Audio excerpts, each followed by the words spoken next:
Hello students, कैसे हैं आप लोग? Welcome to this session. My name is Dr. Kavita Rawat, your English teacher from ICT Virtual Classroom. Today we will continue our previous topic, that is note making. तो reading section बच्चों हम कर रहे थे और कल हमने नोट मेकिंग के कुछ टिप्स दिए थे आपको कि how to make the notes clear, क्योंकि एग्जाम में ये 8 नंबर का आपका क्वेश्चन आते हैं तो इसमें सॉलिड नंबर आपको एग्जैक्ट फुल मार्क्स मिल सकते हैं.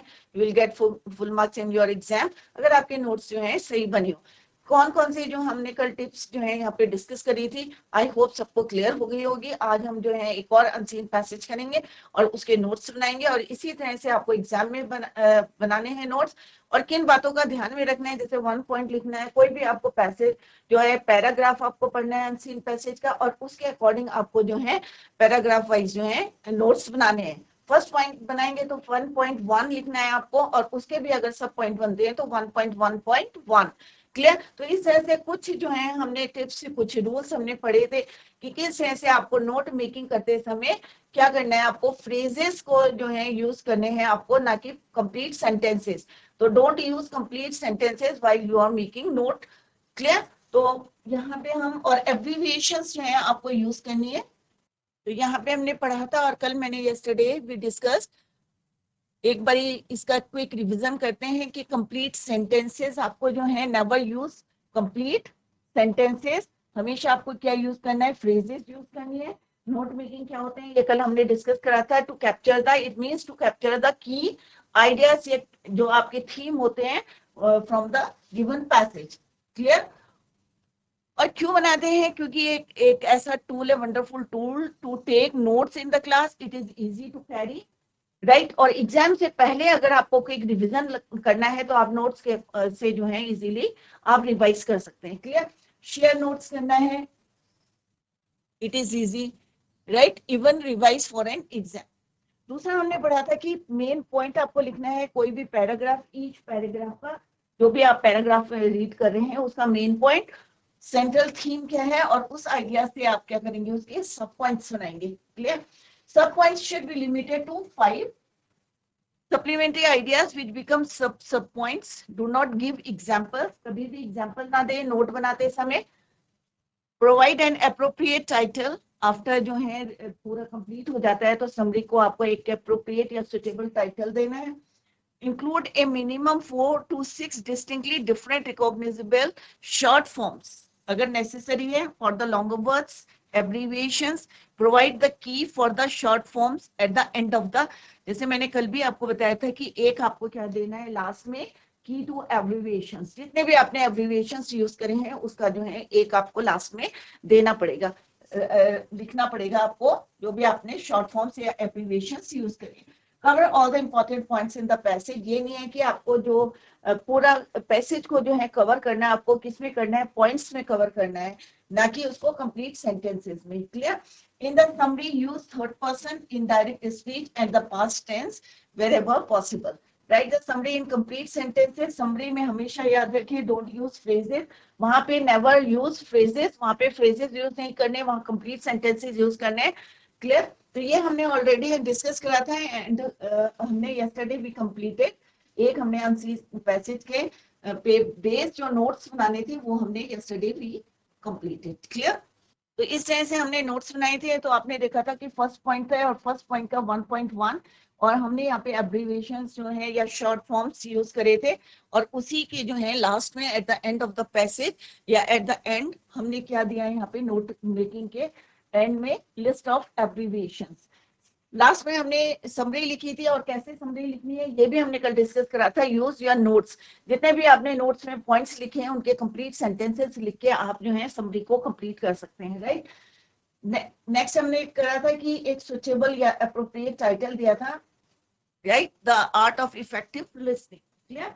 आज हम सेकेंड पैसेज करेंगे और उसी के अकॉर्डिंग आपको जो है एग्जाम्स में भी करना है. तो पहले हम देखेंगे कि पैसेज किस बात में है या क्या उसका थीम है या की आइडिया क्या है उसका. तो हम यहाँ पे उसी को जो है फर्स्ट ऑफ ऑल क्या करना है, आपको उसको कैप्चर करना है या आपको देखना है कि थीम क्या है. The most alarming of man's assault upon the environment. तो एनवायरमेंट आया तो हमें एक बार माइंड में स्ट्राइक करेगा, हाँ भाई ये एनवायरमेंट पे बेस्ड जो है क्वेश्चन है. जैसे जैसे हम जो है रीड करते रहेंगे, जैसे यहाँ पे कंटामिनेशन की बात करिए of air, earth, rivers and sea, तो हमें एकदम से माइंड में आता है अरे एनवायरनमेंट के पॉल्यूशन की बात करी गई है। क्लियर? तो उसी को माइंड में रख के जो है हम अपना जो है क्वेश्चंस को लिखेंगे या नोट्स को बनाएंगे। तो first of all read the question based on this passage, on the basis of your understanding of the above passage, make notes on it using headings and सब हेडिंग्स। जैसे हमने प्रीवियस में करा था, एग्जाम्स में भी इसी टाइप के आपको क्वेश्चन आता है। और आपको क्या यहाँ पे क्वेश्चन क्या है कि abbreviations wherever necessary, minimum 4, and a format you consider suitable. Also supply a title to it, और आपको एक जो है टाइटल देना है appropriate. Write a summary, और नेक्स्ट क्वेश्चन है आपको समरी लिखनी है। क्लियर? अब हम सबसे पहले क्या देखेंगे कि यहाँ पे टाइटल क्या है। तो पहला पॉइंट हमारा है बच्चों, the most alarming of men's assault upon the environment. क्या क्या है? contamination of air, earth, rivers and sea. Clear? Lethal means waste material. This pollution is for the most part irrevocable. The chain of evil it initiates. तो पहला point हम क्या लिखेंगे बच्चों? Most alarming assault by man. क्योंकि यहाँ पे कौन कर रहे हैं ये पॉल्यूशन? मेनली हम इस पे जो है मैन करते हैं, हम लोग करते हैं। तो बाय मैन किसको कर रहे हैं? On environment. क्लियर? तो पहला पॉइंट हो गया। अब क्या क्या चीजें करते हैं हम? जैसे हमारा जो वेस्ट होता है कई बार हम क्या है रिवर में डाल देते हैं या उसको बर्न करते हैं, तो क्या होता है? पॉल्यूशन हो जाता है। तो कंटामिनेशन ऑफ एयर, जो भी आपको पैसेज में लिखा है वही आपको लिखना है। अपने जो है पॉइंट्स वहीं से पिक करने हैं आपको। Contamination of air, earth, rivers and sea with lethal materials, waste material. Clear? This pollution क्या है? इरिवोकेबल है। Chain of evil initiated, irreversible. Clear? तो हमारे पॉइंट्स क्या बने बच्चों? फर्स्ट पॉइंट आपका बना the most alarming assaults by men on environment. तो ये हो गया हमारा 1 पॉइंट। इस पे बेस्ड हमारे होंगे 1.1, 1.2, 1.3। Clear? Contamination of air, water, earth, river, sea with lethal materials. Most alarming assault क्या है? बाय मैन ऑन एनवायरमेंट, वो हमने उसके अंडर में हेडिंग के सब पॉइंट्स हमने लिखे हैं। Chain of evil initiated, reversible. Clear? Next हम देखते हैं क्या हमारे पॉइंट्स बन सकते हैं। अब कंटामिनेशन किससे हो रहे हैं ये देखना है हमें। The contamination of the environment, chemicals are the sister partners of radiation. Clear? Chemicals in changing the very nature of the world. Radiation कहाँ से निकलता है? Radiation released through nuclear explosions into the air comes to the earth. फिर कहाँ आते हैं? अर्थ में आते हैं। पहले एयर में जाते हैं। ऑब्वियसली कोई भी हमारा जो है रेडिएशन आता है पहले कहाँ आएगा? हवा में आएगा, और उसके थ्रू जो है वो अर्थ में आता है। Clear? Comes to the earth in rain, किसके थ्रू आता है? जब बारिश होती है तो जितना पॉल्यूशन होता है, एयर पॉल्यूशन होता है, वो रेन के थ्रू अर्थ में आता है। राइट? जब अर्थ में आता है तो क्या होता है? किस चीज को डैमेज करेगा? वो हमारे सॉइल को। फर्टाइल जो है हमारी soil lodges into the soil, enters the grass और कॉर्न और wheat grown there and reaches the, और उसके बाद जो है वो हमारी बॉडी में चला जाता है। कैसे चला जाता है बच्चों? क्योंकि हमारी सॉइल जो है क्या हो जाती है? उपजाऊ नहीं रहती है। राइट? और उसकी वजह से हमारी जो प्रोडक्शन होता है, या व्हीट ग्रोन होता है, या ग्रास होती है, या कॉर्न होता है, उसमें जो है उसका इफेक्ट आता है, और उसके through it reaches the bones of a human being there to remain until his death. Clear? तो हमारा नेक्स्ट पॉइंट क्या बनेगा बच्चों? Chemicals are partners of radiation, change nature of birth, ये हमने पढ़ा। नेक्स्ट पॉइंट है रेडिएशन रिलीज थ्रू, कहां से निकलता है? Nuclear explosion into air. फिर आता है comes to earth in rain, lodges into soil, enters grass, corn और व्हीट ग्रोन देयर, और देन लास्ट में फाइनली रीचेस ह्यूमन बॉडी। तो हमने ये पॉइंट्स यहाँ पे जो है 2.4, इसको हम यहाँ पे इसके अंडर में भी लिख सकते हैं 2.2 के, कि 2.2, 2.2.1, 2.2.2, क्योंकि यहाँ से रिलीज हो रहा है, हवा में जा रहा है, हवा से कहाँ आ रहा है? रेन में आ रहा है, और रेन से सॉइल में, सॉइल से हमारे जो है प्रोडक्शन में जा रहा है, और finally it reaches a body. Clear? तो यहाँ पे पॉइंट्स आप यहाँ पे मार्क करें। कहाँ से रिलीज हो रहा है? Sister partners of radiation, chemicals This is your 2.1, 2.2, 2.3, 2.4, 2.5 and 2.6. Finally, it reaches to our body. Clear? तो इस तरह से आपको पॉइंट्स को लिखना है. नेक्स्ट इज योर, इतना हमारा कंप्लीट हो गया जितना हमने अभी पढ़ा है बच्चों. नेक्स्ट है, इतना हमने कवर कर लिया. Similarly chemicals is free. अब आपको बोलते हैं ना कि कोई भी आप फ्रूट मार्केट से लाते हैं, वेजिटेबल लाते हैं, तो क्यों बोलते हैं इसको नमक के पानी में भिगो के रखें या थोड़ा सा ल्यूक वार्म वाटर ले लें, थोड़ा सा उसमें जो है डिप करके रखें, क्योंकि हम क्या करते हैं, केमिकल स्प्रे कर. तो similarly chemicals is spread on crops. तो इसको समझना भी है आपको और लिखना भी है नोट्स को. Chemicals is spread on crops lie into soil entering into. अब वही है कि अगर हम स्प्रे करते हैं तो फाइनली कहाँ जाएगा, वो सॉइल में जाएगा. Clear? Entering living organisms, passing from one two another chain of poisoning and death. तो फाइनली जो स्प्रे करा है, तो डायरेक्ट आपको जो है किसी की जो है एकदम से डायरेक्ट कोई फ्रूट नहीं खाना चाहिए, क्योंकि स्प्रे करते हैं तो किल द जर्म्स या बैक्टीरिया को हम मारने के लिए जो है केमिकल्स को यूज करते हैं. कोई बीमारी हो जाती है किसी पौधे में तो उसके लिए हम स्प्रे करते हैं.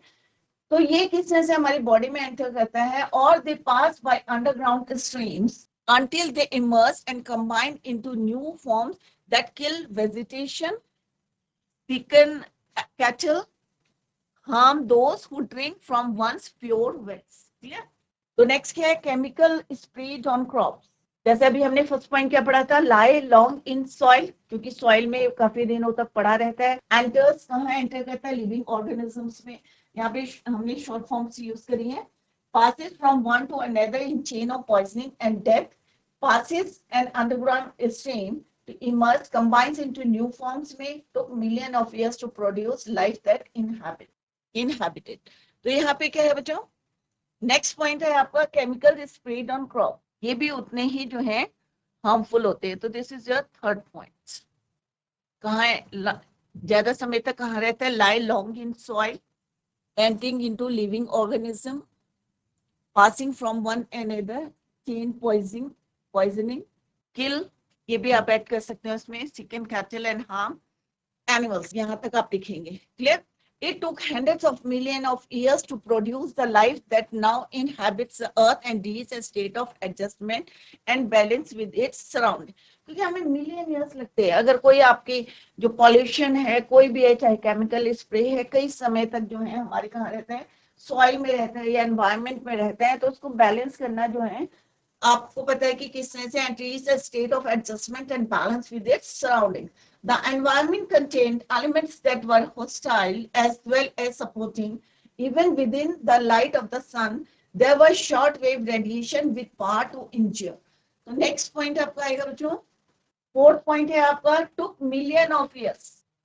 Right? Took million of years to produce life that inhabits Earth, has reached stage of adjustment, balance with the surrounding, and environment contain hostile and supporters. तो ये आपका फोर्थ पॉइंट बनेगा बच्चों. Most alarming assault by man, ये हम already कर चुके हैं 3 पॉइंट्स, और अब हम करेंगे नेक्स्ट पॉइंट. क्लियर? तो यहाँ पे हमने पॉइंट्स सुने हैं बच्चों. फोर्थ पॉइंट क्या है, दे took million years to produce the life, it reached a state of adjustment, balance. The environment contained elements that were hostile as well as supporting. Even within the sun. अब next point क्या बनेगा बच्चों आपका, rapidity of change and speed created new situations. तो हम पहला वाला देखते हैं. next, the environment contained, ये हो गया हमारा. next is your, there were shortwave radiations with power to injure. Given time, life has adjusted and balance reached. For time is the essential ingredient, but the environment, the rapidity of change and the speed with which new situations are created follow the headless space of man rather than the deliberate pace of nature. Radiation is no longer the bombardment of cosmic rays. It is now the unnatural creation of man's tampering with the atom, the chemicals to which life is asked to make adjustment are no longer merely calcium. अब कौन कौन से जो है हमारे हम जो है मटेरियल है, कैल्शियम है, सिलिका है, copper and all the rest of the minerals washed out of the rocks, और किस तरह से एंटर करते हैं carried in the rivers to the sea, और किस तरह से पानी से जो है फिर हमारे समुद्र में जाते हैं to the sea. They are the synthetic creations of man's inventive mind viewed in his laboratories having no counterparts in nature. तो सिंपल सा है कि आपको ये बताया गया है कि यहाँ पे how to make the note. तो नेक्स्ट पॉइंट यही है हमारा, केमिकल स्प्रेड इन क्रॉप्स, ये हम ऑन क्रॉप्स. नेक्स्ट हमने बताया two million years, rapidity of change and speed created new situations. तो वहां पे आप लिख सकते हैं किसकी वजह से हो रहा है, रेडिएशन हो रहा है, बम्बार्टमेंट हो रही है, कॉस्मिक रेस की हो रही है, या अननेचुरल जो क्रिएशन हो रहा है, मैंस टैम्परिंग विद एटम, या आपका जो हमने अभी पॉइंट्स मार्क करा है वहां पे chemical to which life has to make adjustment, not only calcium, silica and copper, synthetic creation, यही जो हमारे नेचुरल जो रॉक्स में पाए जाते हैं. इसके अलावा क्या है, synthetic creation of man's inventive mind viewed in lab, और कहाँ पे बनाते हैं ये, लैब में. तो ये सारे पॉइंट्स आपको लिखने हैं कि क्या चेंजेस आ रहे हैं, किसके थ्रू जो है चेंजेस आ रहे हैं. All the points are given on the in the passage. Clear. तो वही हमें यहाँ पे लिखे हैं. नेक्स्ट हम लिखेंगे यहाँ पे लिस्ट ऑफ एब्रिविएशंस यूज्ड. कौन कौन से आपने एब्रिविएशंस यूज करे हैं या कौन कौन से आपने शॉर्ट फॉर्म्स यूज करे हैं, वो आपको लास्ट में eight the end of the note making के बाद जो है आपको मेंशन करना है. तो लिस्ट ऑफ एब्रिविएशन कौन कौन से करें, एनवायरमेंट, क्लियर, एंड को हमने शॉर्ट में लिखा है pollution, chemical, organisms, airs, calcium और लैबोरेटरीज. तो इस तरह से आपको लिस्ट भी देनी है और इस तरह से आपके जो है नोट मेकिंग जो है कंप्लीट हो गई. 5 पॉइंट्स में हमने पूरा जो अनसीन पैसेज था आपका उसको कवर कर दिया है. क्लियर. नेक्स्ट है आपको इसका जो है समरी लिखनी है. अब समरी कैसे लिखनी है, देखो हमने यहाँ पे लिखा है subjected by man is irrevocable and the chain of evil it starts is irreversible. तो ये हमारे फ्यू पॉइंट्स ही जब हमने नोट मेकिंग करी थी तो स्टार्टिंग में हमने यही पॉइंट्स लिखे थे, उनके हमने कंप्लीट सेंटेंसेस बना के यहाँ पे लिखा है. Chemicals are partners of radiation that reach our body and remain there until we die. ये भी हमने नोट मेकिंग में करे थे. तो वही पॉइंट्स जो है आपको यूज करना है व्हाइल यू आर राइटिंग. जब भी आप लिख रहे हो समरी तो यूज दोस पॉइंट्स जो आपने नोट मेकिंग में लिखे हैं. Million of years to produce the life that inhabits the earth and the rapidity with which new chemicals with which man has to make adjustment. तो ये सारे जो पॉइंट्स हैं वही पॉइंट्स हैं वो हमने यहाँ पे मेंशन किए. क्लियर. सुटेबल टाइटल क्या है, क्योंकि हमने पूरा क्या पढ़ा है कि केमिकल से कितना पॉल्यूशन होता है हमारे एनवायरनमेंट में. तो आप लिख सकते हैं chemical pollution of environment.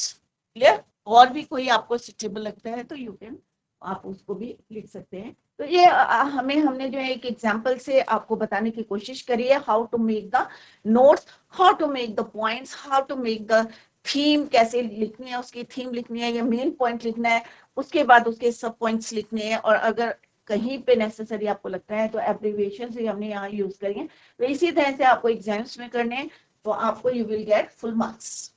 Next आता है आपको रीडिंग सेक्शन में 2 क्वेश्चंस आते हैं. 18 मार्क्स का होता है, पूरा 20 मार्क्स का होता है.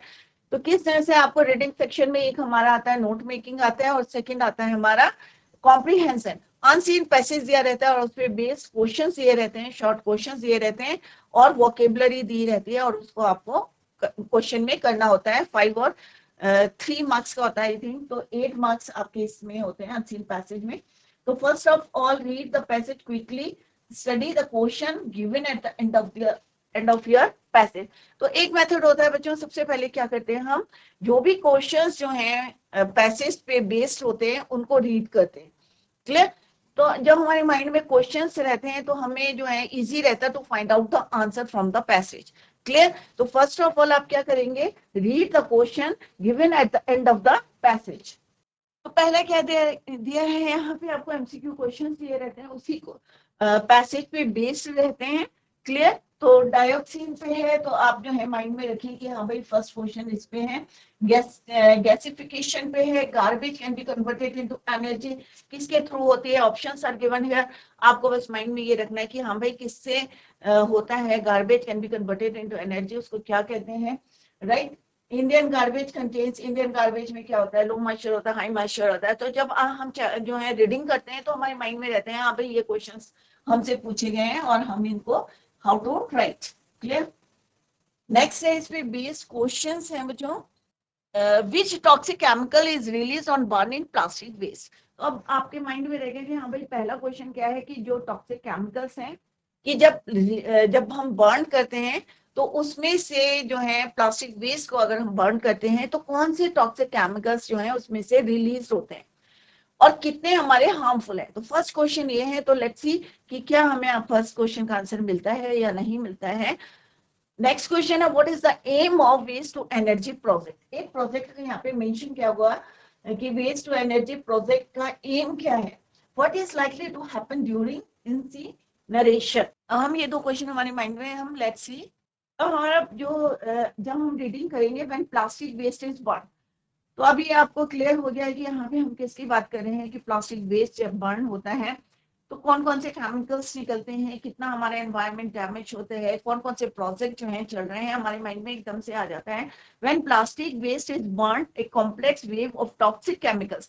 तो पहला क्वेश्चन आपका यही आ रहा है कि प्लास्टिक वेस्ट जब बर्न होता है तो क्या निकलते हैं, टॉक्सिक केमिकल्स रिलीज होते हैं। कब रिलीज होते हैं, जब हम प्लास्टिक को क्या करते हैं, बर्न करते हैं। Clear. Breaking down polyvinyl chloride, जो उसमें प्रेजेंट रहता है उससे जो है ब्रेकिंग करता है उसको पॉलीविनाइल, पीवीसी बोलते हैं उसके, polyvinyl chloride use in packaging. और कहाँ पे यूज होता है, पैकेजिंग में। तो आप देख सकते हैं कि जो आपके घर में जो भी सामान आता है पैकेजिंग में क्या बना रहा, क्या किस चीज का होता है, वो पीवीसी का होता है, पॉलीविनाइल क्लोराइड। तो ये एक जनरल क्वेश्चन भी है आपका, टॉयज की या coating electrical wires produces dioxin and organochlorine which belongs to the family of persistent organic pollution। देखो कितना डेंजरस है या कितना जो है हार्मफुल है। Organochlorine, dioxin and organochlorine which belongs to the family। recent dioxin, अब देखो पहला क्वेश्चन है, recent dioxin assessment report brought out by the United States Environment Protection Agency says the risk of getting cancer, क्या हो सकता है इससे, cancer from dioxin is 10 times higher than reported by the agency in 1994। तो पहला question का answer आपको मिल गया है कि डायोक्सिन से, देखते हैं अभी पहला क्वेश्चन क्या है आपका। पहला क्वेश्चन डायोक्सिन कॉजेस। अब डायोक्सिन क्या कॉज करता है, अभी हमने फाइंड आउट करा है कि इससे क्या कॉज होता है, कैंसर। तो यहाँ पे ऑप्शन भी दिया है, कैंसर है, हार्ट अटैक है, सिकनेस है या हाइपरटेंशन है। तो हमें जो है फर्स्ट लाइन में ही आंसर मिल गया है इसका, cancer. Dioxin causes cancer. Next है गैसिफिकेशन पे है, आगे रीड करते हैं इसको। तो जैसे जैसे आप रीड करते रहेंगे आपको you will get your answers. Clear. तो ये आपका आ गया फर्स्ट का ए। क्लियर। नेक्स्ट है yet the Delhi government is giving the green signal to gasification। अभी आपके माइंड में होगा भाई नेक्स्ट वर्ड हमने क्या पढ़ा था, gasification project which will convert. अब गैसिफिकेशन प्रोजेक्ट क्या कन्वर्ट करते हैं, energy without removing plastic waste. Convert garbage को किस में कन्वर्ट करते हैं, इनटू एनर्जी। तो अभी एक नेक्स्ट क्वेश्चन आपका आएगा कि गार्बेज क्या करता है, garbage convert into, sorry gasification क्या करता है, gasification convert garbage into energy without removing plastic waste. Former transport minister Rajendra Gupta, the promoter of this project, says this is not necessary. तो नेक्स्ट क्वेश्चन क्या है बच्चों, द गैसिफिकेशन प्रोसेस। अभी हमने पढ़ा है, तो जैसे जैसे आप पढ़ते आ रहे हैं वैसे वैसे जो है you will get the answer. तो सेकंड का आंसर भी आपको मिल गया है। द गैसिफिकेशन प्रोसेस ट्रांसफॉर्म्स, क्या करता है, garbage into energy, energy into garbage, garbage into energy, जैसे अभी हमने पढ़ा था, garbage into energy without removing plastic waste. तो गैसिफिकेशन क्या है, प्रोसेस है एक, ट्रांसफॉर्म करता है गार्बेज को जब हम गार्बेज से एनर्जी में। क्लियर। तो this is the answer of second का B. He claims no air pollution will be caused and that the ash produced can be used as many. तो उन्होंने कहा कोई भी इससे जो है, राजेंद्र जो गुप्ता है यहाँ पे बताया गया है, फॉर्मर ट्रांसपोर्ट मिनिस्टर है, उन्होंने क्लेम किया कि नो एयर पॉल्यूशन, कोई इससे एयर पॉल्यूशन नहीं होगा, and the ash produced can be used as manure, कि उसको जो है हम खाद के रूप में जो है यूज कर सकते हैं. Earlier waste to energy project set up in Timarpur field, और एक जो है प्रोजेक्ट जो है वहां कहाँ पे लगाया गया था, सेटअप हुआ था तिमारपुर में, जो सक्सेस नहीं हुआ. The new one build with Australian assessment with cost of rupees 200 crore, it will generate 25 megawatts. अभी क्वेश्चन आ सकता है आपका of par and go. तो हम जो है मेन पॉइंट्स को यहाँ पे मार्क कर दिया है. of garbage every day. Technologies like gasification are a form of incineration, or says Madhumita Datta. Madhumita Datta कौन है? Central coordinator with Toxics Link, New Delhi. Incineration merely transfers hazardous waste from a solid form to air, right?